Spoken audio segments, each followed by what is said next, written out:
So, good afternoon to everyone joining us once again for our monthly community prop funders webinar. Absolutely delighted that you could join us. I think Brenda should be joining us in a few moments. But delighted you've taken the time out of your day and your Christmas shopping or whatever else you might be doing today to join us here. So, a massive welcome to Ella Hardy. Ella, how are you? I'm good. Yeah, all good. Looking forward to Christmas and yeah, winding down. But let's give some real good value before we all start to do that. Absolutely, this is. I was tempted to call it the Christmas cracker, and I thought, no, that's a bit cheesy. We'll not call it the Christmas cracker on that. So again, kind of welcome everyone who's joined. Obviously, for those who perhaps joined this for the first time, this is a monthly community webinar for prop funders. Really, the purpose of doing this is we have some who join live, and you're one of those today, which is fantastic. But the majority of our community would tune into the recording on YouTube, and whether they're out for a run in the house, doing whatever they're doing. They then tune in the days and weeks after to pick up some points, get the market update, and just keep abreast of what's happening in the property world. So we always love a live audience. I think it makes for a different dynamic, Ella, than just having a recording. No doubt you'll agree with that. Yeah, yeah, no, I agree. Brilliant. Okay, so let's get into it. So in terms of housekeeping, we don't use the chat box, so we use the Q&A. So really encourage you if you have a question for Ella or there's a statement made that you want to either challenge or make a comment on, or just some words of wisdom that you want to add in yourself. You can see from the attendees a lot of very experienced property professionals, both developers and investors. So by all means, add in your comment, and we'll do our best to get to them during the main part of the webinar. So we usually go for about 35 minutes or so. So look, let's get on with it. We normally start, Ella, with a little bit of market news, market update. So we get sort of our guest to comment on this, but the sort of the end of year roundup in terms of all the media and the different data points. Prices seem to be up slightly. London leads as normal, North reasonably flat. Um, any observations, or would you be sort of sticking closely on the data around prices? I mean, I have to look at that every single day for our GDVs. So yeah, I mean, I agree. I think, over the back half of this year, I think it's definitely stabilized more than it has over the last few years. It's gone up slightly. Um, but again, yeah, it's something that I look at every single day across the UK as property prices. But yeah, it's And an that's unnerving government. It's an unnerving time where we re don't really know how they're going to affect in 12 to 18 months' time. But it does look like it's on the way up. Yeah, absolutely. And just in terms of your keeping an eye on the market, would you tend to do the whole of sort of GB, or only the areas that you've got specifically projects in? Is it sort of a bit of both? Yeah, so I will. Well, we've got a lot of people covering the UK now, so I'm pretty much in every corner of the UK. So when we're looking at a specific site, that's when we look at our GDVs of that site and do a lot of comparable work, looking at sales values in that local area, using tools like Rightmove. Searchland is an incredible tool when you're looking at comparable datas. So yeah, we use a lot of that every day. Good, fantastic. Okay, moving on then, things like buyers, well, cash buyers. Well, don't think anything that ever changes. Cash buyers are always usually king. Obviously, with a bit of fluctuation in the mortgage rates and things like that. Although mortgage rates have been pretty stable and nipping down, so that's obviously a good sign for the market. And there's other stat then is rentals. Rentals continue to soar, which then pushes up the price of property. It does. I mean, definitely with the rental market is obviously becoming an issue for landlords with all of the new changes in the policies to do with being a landlord and all the tax rises. That's definitely a concern for 2026, I would say, is that, being a landlord, having your capital tied up in properties, is going to be concerning because you're going to have a lot more tax to pay than you ever have had before. So that's kind of my thoughts on rentals. Yep, no, makes perfect sense. Um, Bank lending. I mean, is that changing, do you think, in terms of, I don't know how much you do sort of the bank lending space for projects, but do you find it's improving or still as tough as ever? Well, for me, I'm fully self-funded, so I don't really get much bank lending. But obviously, I Okay. deal with the fact that when we sell the sites on to developers, they're obviously looking to get the finance to be able to do the purchase. I wouldn't say I've seen any kind of really change on that. I think buyers are still able to get finance on sites, especially great sites with planning. You know, of course, is it a little bit more expensive? Yes, but they still work and they're still willing to lend, the bank. So that's all good on our hand. Okay. We'll probably talk about the self-funding model later on because Yeah. it's an interesting angle that you're able to bring to your business model, which is brilliant. And then in terms of deals, obviously, if a good deal comes on the market, they tend to go pretty quick. Agreed, agreed. Yeah, ours, from my angle of things is that we sell a lot of our sites to off market to developers. Rarely they're going to be on Rightmove. And yeah, every single time we have multiple offers. The only ones that would ever struggle is in kind of those pockets and potentially flats. That's when we look at potentially putting it on the market. But if we do that, then it will sell anyway. But most of my housing schemes are sold off market. Okay. So that's a bit of a just the usual run through of where the market sits. So look, let's really get in now to sort of the special guest. You've already heard a bit from Ella, but we've sort of entitled this, and my friend was looking what's the title, and ordinary to extraordinary success seemed to be a good fit. So hopefully you're I'll happy take with that, that. Yeah. and not be writing Brenda an email after this to say where he's that title, but I thought that was good. So I suppose to get into what we mean by that, I suppose start off with your early property career, and that maybe will explain that, and obviously what drew you to property, what was the driver for that. I think would be really beneficial. I must say, you have got, so when we were discussing, you found the exact logo of the company that I worked for in my first development. I saw that a minute ago and I thought, you should get in and be a detective because you found the company, you found the first site, all in pictures. So yeah, that's really cool. So yeah, pretty much as it says, I started in property when I was 19. I became an estate agent just before I turned 18, actually. I'd got into university for performing arts because that's the only thing that I was ever really good at in school.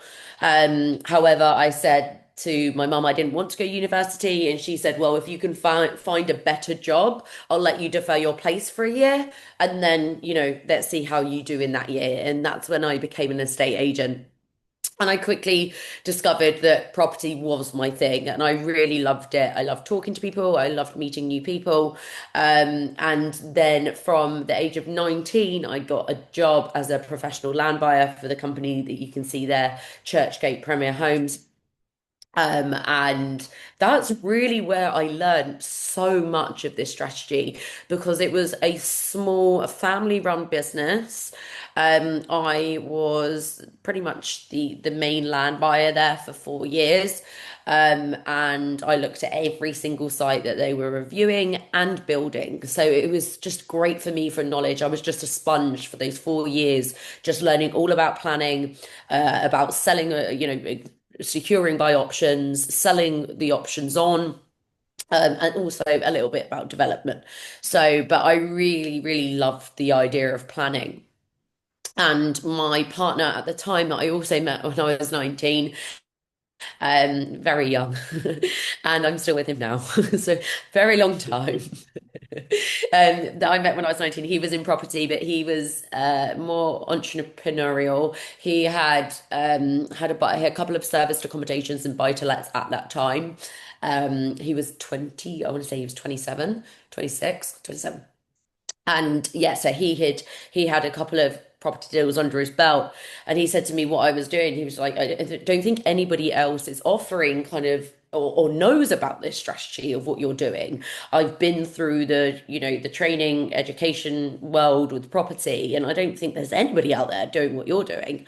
And I was like, yeah, I know, should we try and give it a go ourselves? So we did a few deals ourselves first, but that's when he kept saying to me, Ella, nobody else is offering the education part. And I was like, I don't want to do that. Um, but what really got me was this really far-fetched idea that he had, which I said was really far-fetched, is that he thought that we could create this amazing pipeline of sites through students and JV with them. And Yeah. at first, when he told me that, I thought it was so far-fetched, which is incredible because it's now my reality, is that we work with individuals who want to learn about land and planning uplifts. We coach them on a one-to-one basis, provide them the full power team and cover all that costs, and then we invest in their sites. We've now built such an incredible pipeline of sites. We've got 19 currently in planning, and I've got another 24 that are agreed and heading through legals and into planning for next year. So we've really built a Well, mega powerhouse with it. yeah. So hold that thought. Hold that thought. We'll be coming on obviously more to your model, but Okay, right, yeah. I want to draw a few more things out just regarding your early. So, Oh my, but I've missed all, Baby's so home, obviously. Yeah. yeah, also in terms of you get into property, what took you into the planning side and the land buying side? Because again, that's not a usual route for people. Would be more maybe into the more bread and butter of sales and the agency. But did you focus almost immediately on the land buying? Was that an accident or was that deliberate? No, so I saw this job role in Windsor online, and it was a much higher basic than I was currently on as an estate agent, which was only £13,000 a year, plus commission. So this one was like, I think it was like £26,000 a year. It was a land buyer, and I thought it sounded really cool, and it was based in Windsor, and I thought that's a really cool place to work too. So it was just. I thought it sounded good. It's not until I started to do the job and learn about it that I just fell in love with it. I fell in love with identifying sites, spending time on ProMap at the time it was, and looking at my local planning policies. I even spent my evenings, especially this, it sounds really weird, as I was like 20, 21, going to local planning committee meetings and, sitting in and listening to them and learning all about what goes into a planning decision and why do they accept them and why do they reject them. So, so for a 21-year-old, it does sound really, really strange now. That's what I was doing with my time. But yeah, I just loved it. I really did.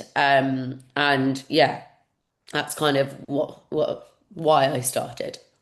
Perfect. That's okay. And then for any questions that come in there in terms of newbies, so if someone else was thinking of getting into property professionally, the route you have taken of getting into a firm, kind of learning the ropes, which I think is interesting. You said you fell in love with it, which was interesting because then it becomes a whole passion and life as opposed to just a job.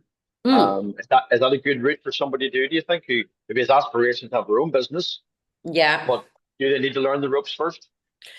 No, I don't think so. I think with the world of programs that there wasn't anything like I wouldn't have taken an online course to become a land buyer. That wasn't around, 11 years ago. So I think, yes, in a way, I've done it a really great way because I've done it the hard way and the long way because I spent a lot of it employed. If I had done it a different way, probably I could have made money a bit more quickly. Because, I spent a long time just on, 4 or 5 years just earning not a lot of money and making other people a lot of money. The company I worked for, they were driving around in Ferraris, had multiple homes in Windsor, and I turned up to work in my Audi that was falling apart. So, but I was getting all the land deals, and I just got the commission. So do I wish I went down that route? No, I should have probably made money a lot quicker. Okay, no, that's fair enough. And then obviously from Churchgate then on to Clovis Homes, one of the sort of bigger, well-known brand names. So how did that move come about? What motivated that move? Okay, so this is where this is where I was missing. So me and my partner, we did do the strategy ourselves alone, before I worked for Bovis Homes. So we had completed a couple of planning uplifts and we were really living our best lives. And then we had this amazing idea of having children. Um, and at the time, I'd just fallen pregnant with my first Tate, and I actually received an email from like a headhunter, TDM Recruitment, if any of them know them. TDM Recruitment emailed me to say that there was a land buying position going in my hometown, and they would really like to speak to me for it. And I went into the interview and I said, look, I'm pregnant. I'm self-employed at the moment. You're really going to have to give me something that's going to make me really want to take this job because I've been self-employed and I don't really want to go back to employment. They gave me a really great maternity package and I only worked 4 days a week and it was in my hometown and I could work from home. And actually, it was the best job I took because I went from learning small infill development opportunities to really kind of large outside of the settlement allocated sites, and yeah, so that's really kind of it grew my learning whilst I was obviously growing humans. Very good, very good. And I think it's interesting because obviously different people have their own career aspirations. But I think it's so refreshing that you're sort of so honest around the whole thing of, well, having children, starting a family, that was obviously very, very important to you and Phil. And your career had to work around the family. I think all too Yeah, often in our modern society, it's get, it's big, big, big, and family suffers. yeah, And then people have success, and then the relationships have been ruined, or yeah, soured or strained. So again, I think it's so refreshing, and I've enjoyed the last couple of months sort of talking to you and working with you because clearly, we've had a Zoom call where your youngster's running in to talk to you, and I love that. It's like, you know what, don't worry about that because that's real life. That yeah. is real life with all these pressures. Yeah, my daughter's behind the door in the lounge at the moment. I can hear her banging things around. But yeah, I think and Vistry was an amazing company. They're a FTSE 250 company, really successful company. And what they do is they advocate for women in construction, which I love. And they were quite from my first interview, they were like, "We do not care that you are pregnant." And I thought, why would you want to hire a pregnant woman? I'm going to be leaving in, that mental, I'm going to be leaving soon. Why would you want to invest in me? And for a really great package. But they really advocate for it, and I speak so highly of the company because they were great to work for. But this also was at the same time after I had Tate and I was pregnant with my second, that I started to think about land profits. Land profits, okay, which brings us nicely queued up to land profits. So I Yes. suppose for those who are in our PropFundrs community, I'm sure many have saw you on social media. It was quite funny. I'll tell the story. A few months ago, obviously we reconnected, and I was thinking I've heard that name before, and I was like, no. And I said to Brenda, I don't think I've seen Yella before. It's strange I haven't come across her in the industry. And then Brenda's like, yeah, yeah, yeah, here on Facebook all the time. And then when I saw a Facebook reel, it was like, yeah, okay, now I know who she is. I just Yeah. hadn't matched the name to the presence. Yeah. But so I digress. I was saying, so explain maybe succinctly what exactly is land profits, and what is it what value you're bringing to the market, with this brand. So, what exactly is land profits? Land profits is there's two arms to my business. There is the education part of my business, which makes me have amazing students like the two people that you can see on the screen at the moment, like Jason and Sam. And then they turn into amazing business partners. And we work on multiple deals together. Both of those two faces you can see have multiple deals going through planning at the moment. That's from our charity awards night nearly a year ago now. Our next one's in 4 weeks, which I'm very excited for. So yeah, that's what we do is we look at finding off-market land deals. So we use search land. We write to landowners saying, "Hey, we're interested in your land." And what we do is we look at the planning uplift value of the land. We secure pieces of land by option agreements, Option agreements are a legally binding contract which ties you in to the title of the property for an X amount of period of time. For example, I'm speaking to Joe Bloggs. Joe Bloggs' back garden. I am going to give him an option agreement of £120,000 for his back garden, for half of his back garden.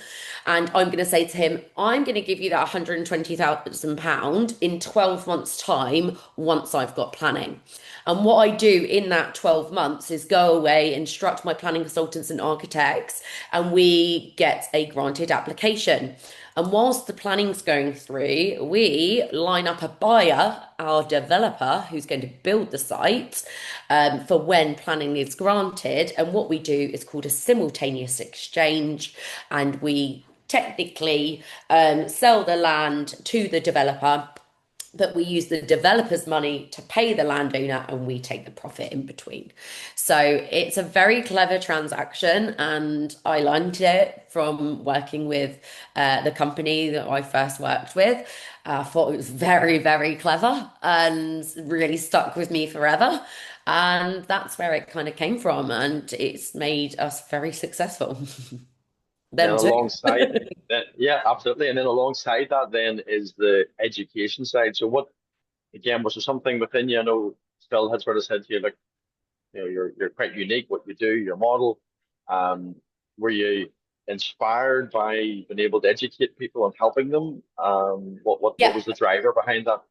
I want to completely change the property education sector. There is so much fluff and snakes and liars that are on Instagram, they're on Facebook. They charge you ridiculous amounts of money and you don't even get their WhatsApp number. I want to completely change the space. I want to be that person that they're like, yes, I worked with her. She spent loads of money on me. She gave me loads of her time and I made loads of money. That's what I want to do. I want to be a trusted company in the property education space because there isn't any anymore. Everyone is getting scammed left, right, and center. And I just really want to change that for everyone. Yeah, yeah. I'll say there isn't many. I think I'm not going quite as far as you and say there's none, but there's certainly there's there's not enough of them. That's for Yes. sure. And I know there are, obviously, some good ones out there, but for sure There are some there's good a lot. ones, but then for what I offer, I'm the only person in the UK that is investing the amount of money into my students. And giving them the one-to-one support that I do. My diary is open all week. They book whenever they need me on a Zoom call. They have my WhatsApp number. They message me whenever they like, and then I spend £70,000 a year on them. It's a completely different business model to anybody else in the property. That's what I meant by it. There are Yeah, some yeah. great property educators still, of course, but nobody offering the amount Not of in your case. investment. Yeah. Yeah. No, fantastic. And I think what's really nice is that when you're able to look and show examples of people you've worked with who then have become successful, have achieved their goals, whatever those goals were. So, maybe just very quickly, I know you mentioned these two, but what was the nature of the relationship and success with these two clients? Yeah, so that's Sam. That's my lovely Sam. She joined me Valentine's Day 2023. And it was love after then because she has not only been a really successful student of mine, she was so inspiring to other community members. I gave her a full-time job because I just saw the value in her and she's just incredible. She used to be a baby sleep specialist, and she would help parents that were exhausted, teach them about how to make their newborn sleep. So I just knew she had just the patience of a saint, and she really does. So she helped all of my new students on learning the new skill about search land and identifying off-market sites. So she does one-to-one coaching on that part.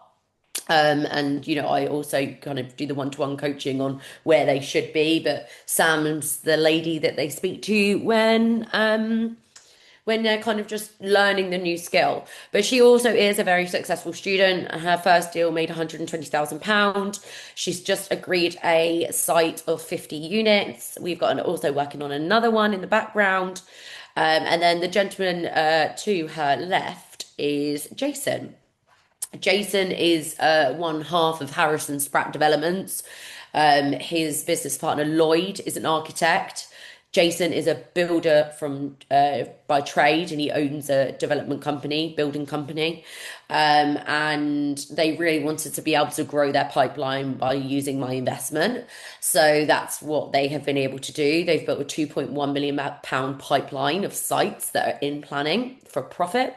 That's 2.1 million pound in profit, which is crazy. And when they first joined, they worked so hard that I had to grow my team massively just to handle the amount of sites that they had. And they made me actually create a new software so that my power team could handle the amount of sites being sent to them and that we would never get that issue again. So they taught me a lot as students. But both of these, yeah, have got multiple sites now. And yeah, it's great to see kind of from the whole thing happen. Yeah, the success one is brilliant. Yeah. Okay, there's a number of sort of Q&A questions. So when we deal with these before we move then to some key things with planning uplift and planning gain, and then we'll do some sort of key takeaways for the next sort of 7, 8, 9 minutes before we move to wrap up.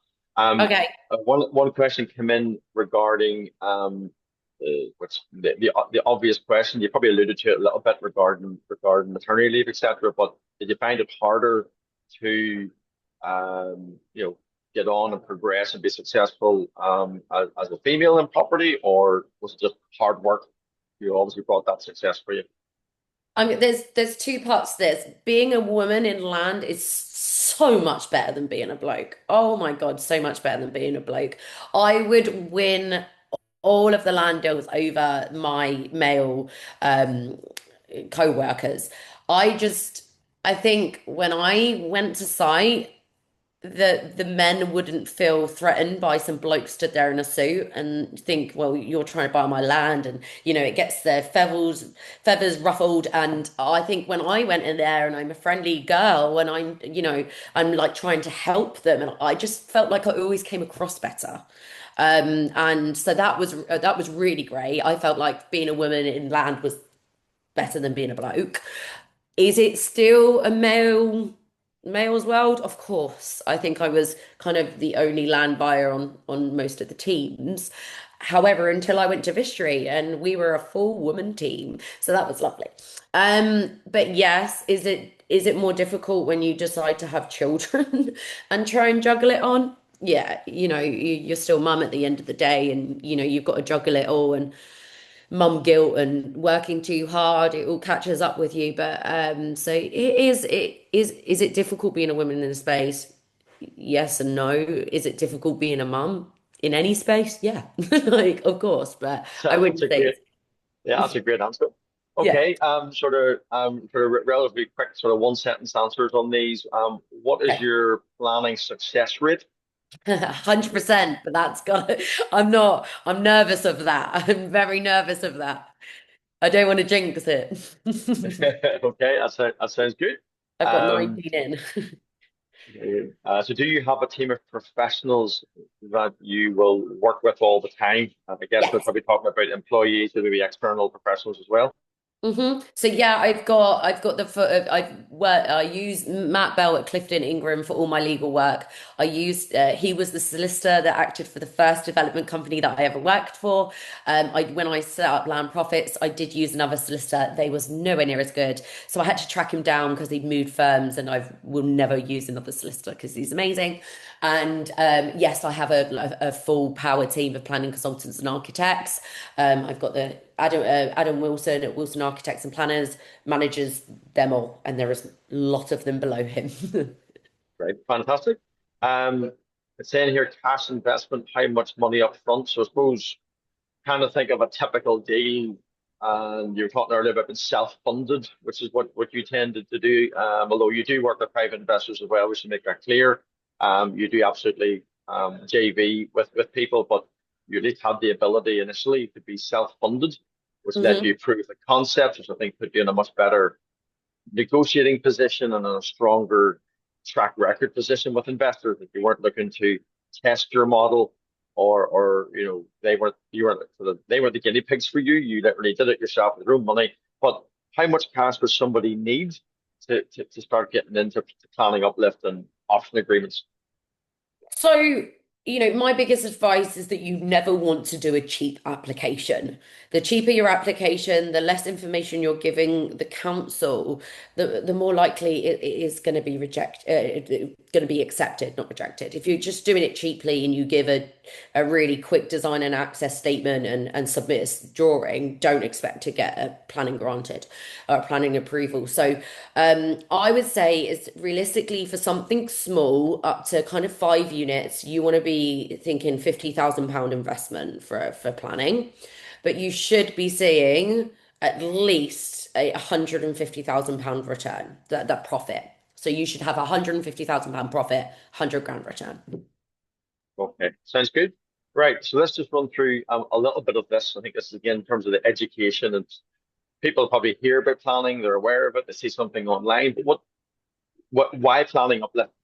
I'll let you kind of work down to these sort of a sentence and a bit for each because of time. But what is it about planning uplift that you like and that you say to students, this is the place to be in the world Yeah. of property? I mean, for now, this is the best time to ever get into planning uplifts with, the way that the government are leading.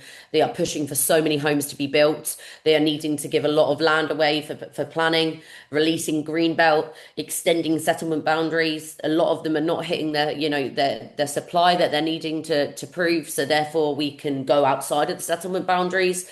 I mean, the biggest thing for me about planning uplifts is that it does give you the freedom because everything you do is at home apart from going on site visits. So when you think of being a property developer, because a lot of people think that's where once you've been a property developer, you've made it. Well, I don't think that because I think you're stuck on site, you're dealing with contractors, a lot of issues to solve. And I don't want a lot of issues to solve. I don't want to be stuck on site for 2 years in the cold and rain. I want to be sat at home, being able to be free, picking up my children, taking them to their activities, all while still making the same amount of money from behind my computer. So that is really the love that this strategy has given to me, is that I can still make developer profit, but just without the developer stress. No finance, no rising bill costs, no contractors not turning up or not doing the right thing. It's just being a property developer is one issue after another every single day. It's stressful. I don't want that stress. I'm okay. I'd rather be at home and make the same money. You're on mute. Yep, okay, yeah, that's fine. Yes, there was walking past me there. So yeah, so that's really the main reasons why, which is really good. I think a lot of people they don't think those things through sometimes. And you're saying there about timing.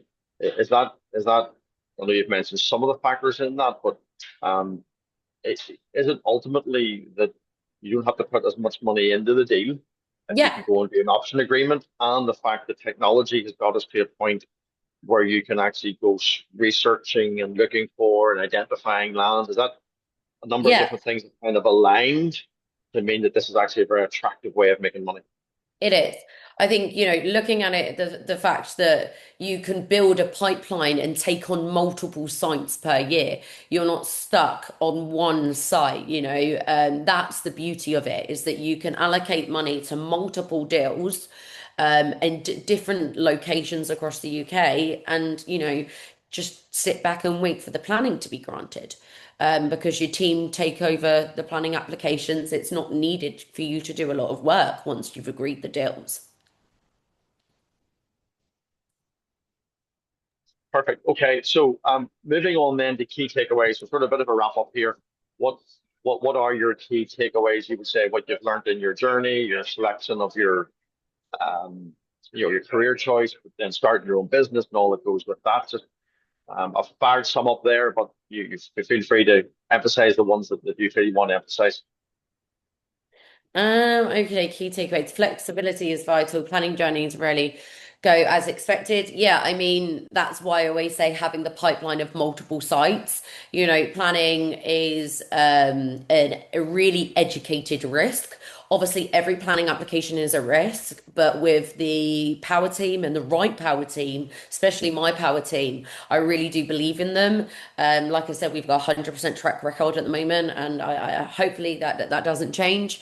We always look at different types of way of selling a site, but every planning journey is different. So that's why you want to have a pipeline of sites. And again, that leads on to the second point there of DD and policy knowledge are essential for every decision because we look at the site in so much detail before we even sign an option agreement. You need to know your kind of your planning knowledge, especially on your comparables and GDVs and looking at all of those crucial points to a land deal to make sure that it goes the way we want it to go. Really. Um, Uplifts often take 12 to, yes. So long-term thinking, planning uplifts often take 12 plus months. So patience and persistence. I have just had planning granted last month, and we're just selling the site we've got a buyer lined up. Overall, from it to a developer, it would have taken just over 12 months. So it can be a bit of a lengthier process. Every setback is a learning opportunity, for sure. I think I've had that throughout my career. Brilliant. Okay, so a couple more quick questions here. Again, we'll do these like one-liners. Yeah. I'm back online. Okay, here, yeah. So which software platform do you use? So, you mentioned Searchland. Any others that you would recommend or use or find beneficial? Sorry, can you repeat that for me? Um, so which you mentioned some technology for searching land. I think Oh, you mentioned sorry. Searchland, for instance. So is there any other of those type of software packages that you would use or recommend or find valuable? Yeah, Searchland is the best one that's out there for sure. I've used them all: ProMap, Landstack, Land Insight, Nimbus. I started this strategy when none of the fancy ones were around, but I really do recommend Searchland. Okay, and this is not a plant. I can guarantee everyone.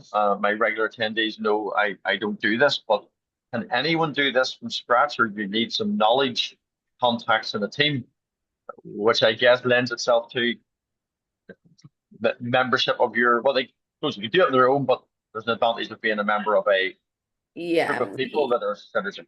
Yeah, of course. Like, no, I don't think you can do this. You do need knowledge. If you were doing this on your own and you had no knowledge of land and planning, I don't think you'd be that successful. No, it does take knowledge. It does take having a really great power team. And that's why people choose to, work with and enroll on my program because, you get the knowledge, you get the support, and you get the funding and the team. So that's, yeah. Yeah, okay. Well, staying with that, same another question here. Did Ella say she doesn't charge to teach, or did I misunderstand? So I think I was slight misunderstanding in Yeah, terms of slight the topic. misunderstanding.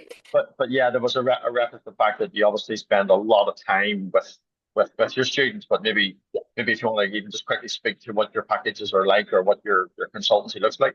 Yeah, so I only just offer one, which is the full JV mentorship program. And what you get is unlimited one-to-one support with me. That's not fobbing you off to absolutely anyone else. It's one-to-one support with me.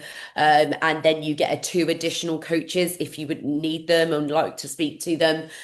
You get the full breakdown of the strategy. You get access to the power team free of charge for as many times as you want, including the JV funding. So I will fund all of the applications. So Yeah, that's what we okay. do. So it's And yes, we do um charge if this isn't meant to be kind of like a sales thing, yeah, but yeah, but if you are interested in wanting to hear about that, and we can maybe follow speak up. to me Yeah, a absolutely. bit. Absolutely be a follow up there. I suppose you describe it like a buffet. when Yeah. when when you when you paid your money to go to the carvery, you think you need as much as you want. Once you paid your money, You which could I think call is me a a really buffet.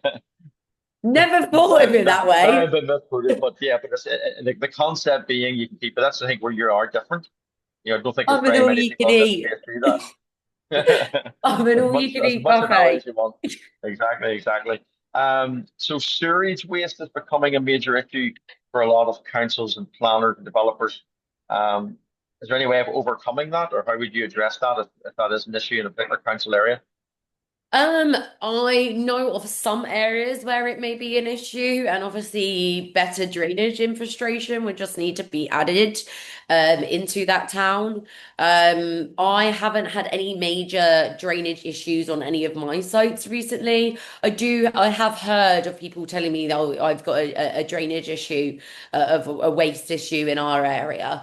And they can't allow any more homes in that area. The thing is that somebody gonna have to come together and put together a better drainage infiltration into the town. If that's the council or if that's the council and multiple developers, that's the way that it's gonna have to happen because they probably need more homes. Yeah, very good. I think this is someone having a slight play on words. We're talking about buffet earlier, and someone's put in here Warren Buffett, Warren Buffett, Warren Buffet. I No, think that's what they're leading to. So there yeah, you are. You're the UK properties answer to Warren Buffett. buffet. It's Ella the Buffet. Buffet, yeah, all you can eat. Oh, they can eat. Okay, so again, these have to be very short because we're running out of time fast here. How Yes. many potential sites can you manage at once without a power team? Oh, Without a power team, if you don't have like a really big team, I would say maybe just not try and push it over 4 or 5 a year. yeah, okay. Have you ever got planning but not been able to sell the site for the intended sale price? So what happens if it doesn't make the money expected? I suppose the concept is to be the price that you've Yeah, optioned it for. What happens there? yeah, this does happen. And we have to use our great negotiations to speak to the landowner, and either try and get a price reduction, or we have to try and change plans, try and get some more square foot on. These are issues that do come about, is potentially not getting the sale price, but this is very, very rare. And usually, if you've done the front end of your rapport building with your landowner, it's okay to be able to try and negotiate that. Brilliant. Okay. Last question then is there. Do you have any students from Northern Ireland?